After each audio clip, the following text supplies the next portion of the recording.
So does this mean spring's finally here? So today is Saturday, April 8th, and we finally got some good weather in the forecast.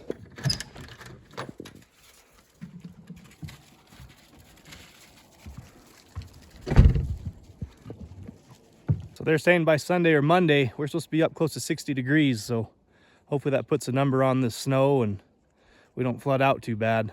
Because if you look around, there's still, 2 or 3 feet of snow around here.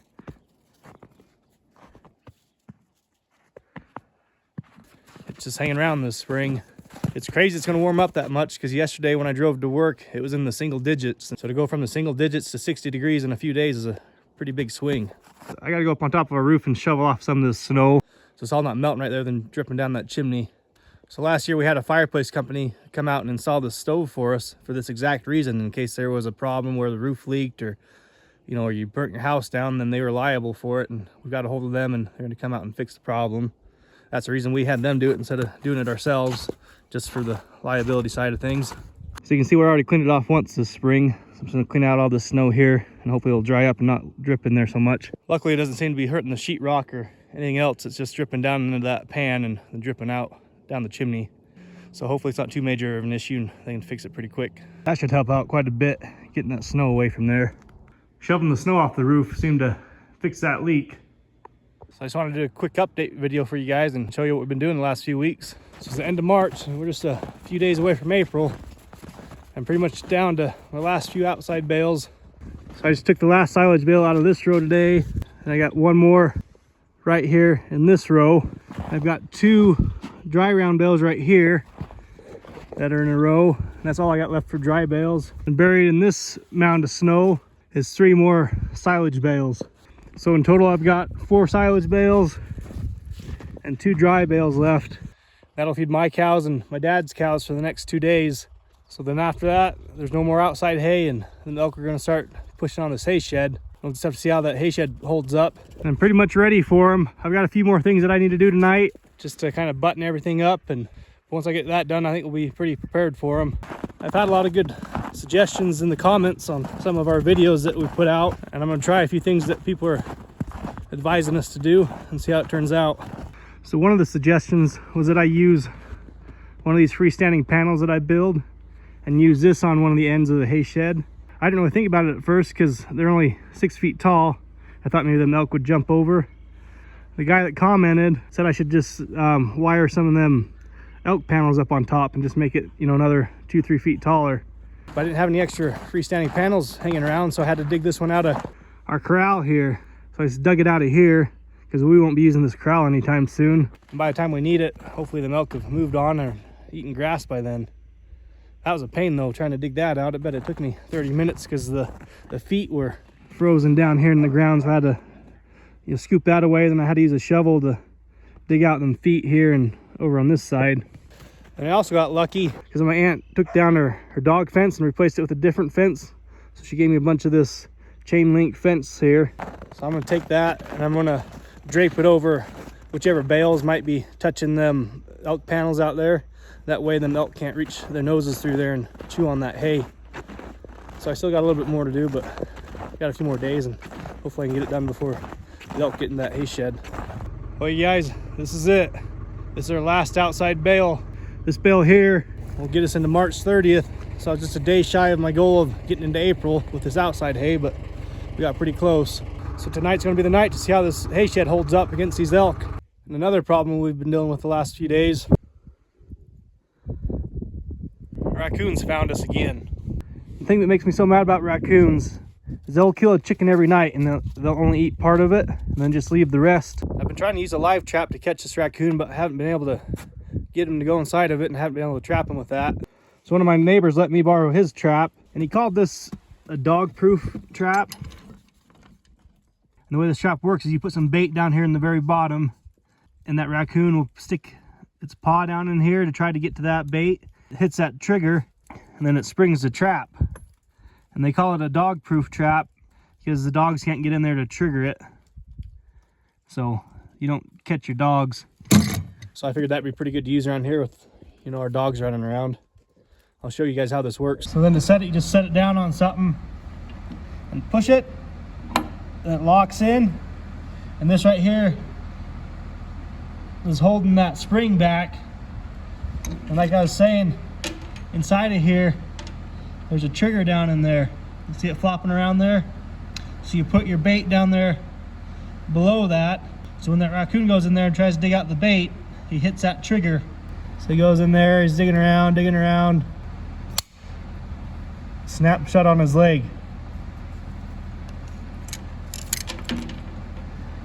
So we'll set that up tonight before we go to bed and see if we can't catch ourselves a raccoon tonight. All right, so this is what I've done to set this trap.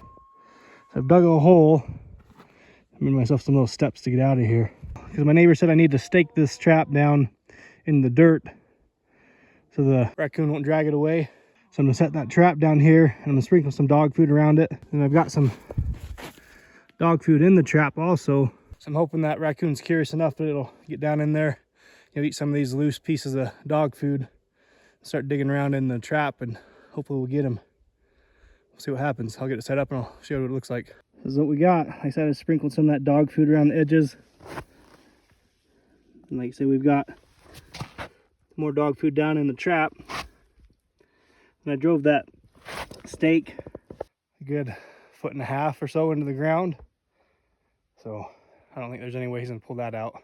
So we'll just see what happens. I've really never done any trapping before, so I don't really know what I'm doing. I'm just going off what my neighbor told me, and he says he's trapped about 400 raccoons, and it seems like he knows what he's doing.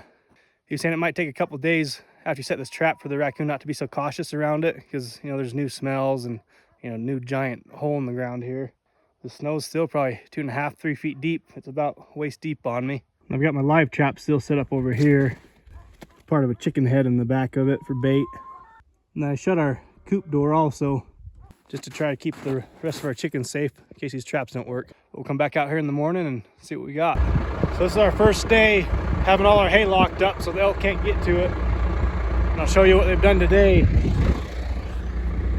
You can see all their tracks through here. There are balers. They never had time to empty out the chambers.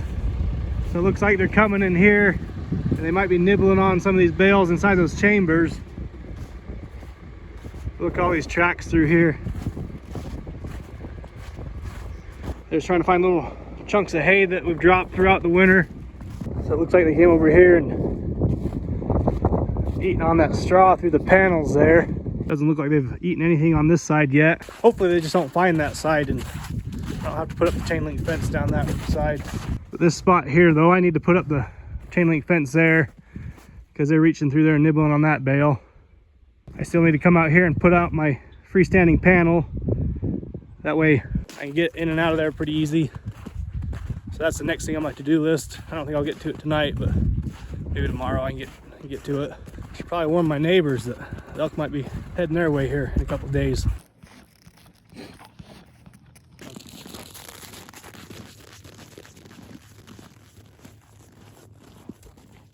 So it's April 1st and the slough's finally starting to break up. You can see all these cracks and ice and snow sloughing off into this water here. Excuse me. Here's our watering hole.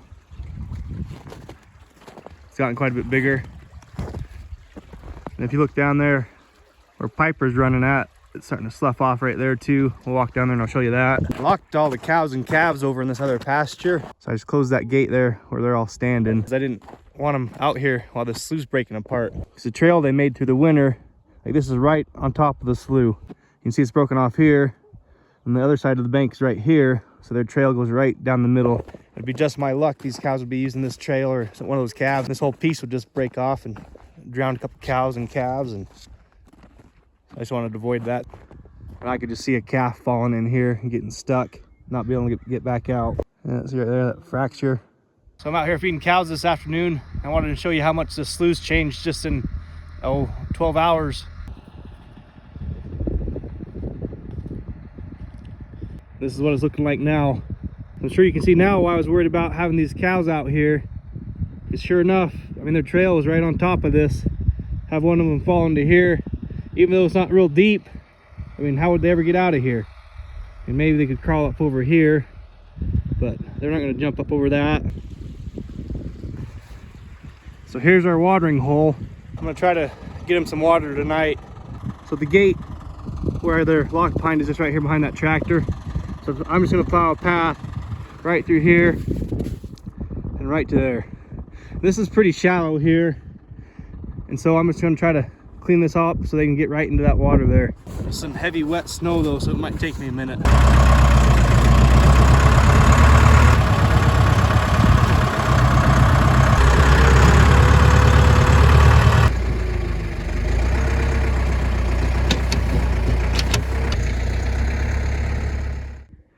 It plowed right down to the slough. I moved these yellow mineral tubs up here along the edge, so hopefully this will attract them, you know, this direction, along with this hay that's on the ground. So then they can just walk on down, and they're pretty much just right in the slough. That should be easy enough for them to get a drink out of. And I'm just gonna wait till tomorrow to open this up to them, because it's 8 o'clock right now, and it's gonna be dark here probably in 20-30 minutes. And I'd rather just do this first thing in the morning when I come back out here to feed this bottle calf, because tomorrow's Sunday, so I don't have to work tomorrow. I'll come out here and feed that bottle calf and Pepper. The bottle calf's name is Pepper. So when I come out here to feed Pepper, I'll open all these gates up and it'll be daylight. Then at least these cows can see what's going on here, and hopefully this will funnel them down into that watering hole.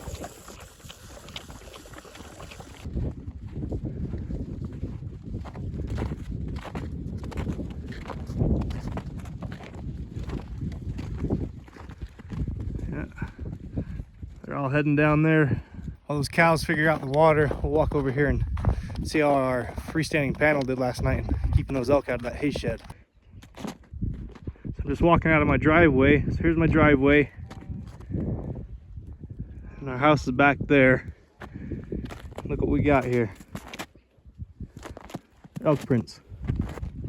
Elk print. Get up here on the road.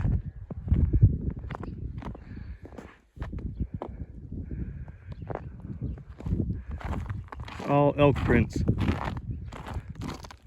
Going all the way up. All the way down this way. Doesn't look like they tried to go into the Quonset. If you look down here along the borrow pit, you can see all their tracks packed down the snow and the mud. And heading this way, I'm gonna head up to the hay shed and see what it looks like out there.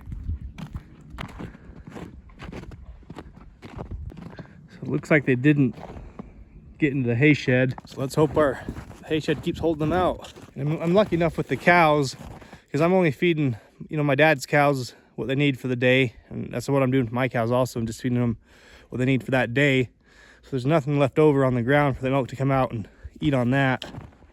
So we'll just have to keep doing that, because I don't want the milk to start getting used to eating out there with the cows either. So our biggest concerns right now are flooding and hoping we got enough hay to get us through so we can start getting them cows on some grass. So we've been using our watering hole here, seems like.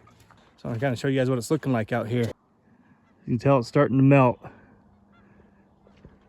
It's gonna be a muddy, nasty mess here for the next month or so, I bet. There it goes. There it goes.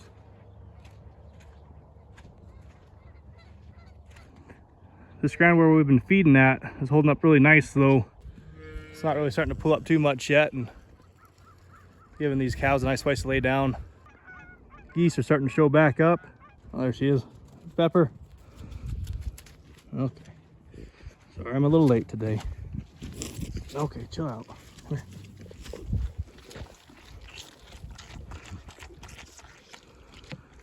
The straw in this calf shelter is looking pretty good. I've been trying to keep some pretty clean straw in there just as it gets wetter and muddier, just so these calves have a nice place to go and lay down and get out all this. Here's calf number 31. It's mom here 163. These are newest calves so far.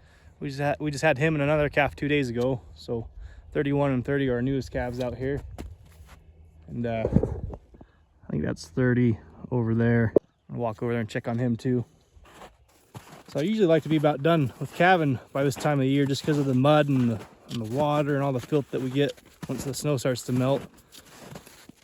But I'm only about 70% of the way there. So I've got 60 cows out here, 60 mama cows that I was expecting to calve. And I bought 35 more pair last spring. I didn't get them till about the end of May, and they hadn't had a bull turned out with them at that point. So I wasn't able to get a bull back with them till the end of May. So that's a bunch of cows I've been dealing with lately. In the last 2 or 3 weeks is that bunch of cows I bought last spring, and so they're calving a little bit later than I like. But I mean, this year it's not too bad yet. We haven't really warmed up enough to make it muddy, but it's coming pretty soon.